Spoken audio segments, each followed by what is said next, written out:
पानी ट्याङ्की पनि देखिरहेछ यहाँ तपाईहरुलाई देखाउन चाहन्छु यो 5 तलेको पानी ट्याङ्की हो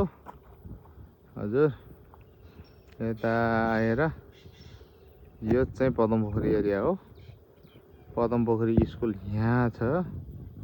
हेर्न सक्नुहुन्छ तपाईहरुले यस्तो ठाउँमा आछ आज कि म आफै चकित पारेछ यसरी हो यो चाहिँ खोइ के टावर हो बनाउँदै पनि रहेछन् अनि हामी चाहिँ टक्कुमै आएर यसो हेर्दैछ के हो कस्तो हो त्यो चाहिँ थाहा भएन दुईजना हो उ र म आज चाहिँ यसो घुमघाम हेटौँडा बजार चाहिँ यही हो ल आम्मै मिरिक रिग्रिग्री देखिरहेको छु ल हेटौँडा बजार यो त हाम्रो सिमेन्ट फ्याक्ट्री भइहाल्यो यो चाहिँ राप्ती पुल भइहाल्यो जुन चाहिँ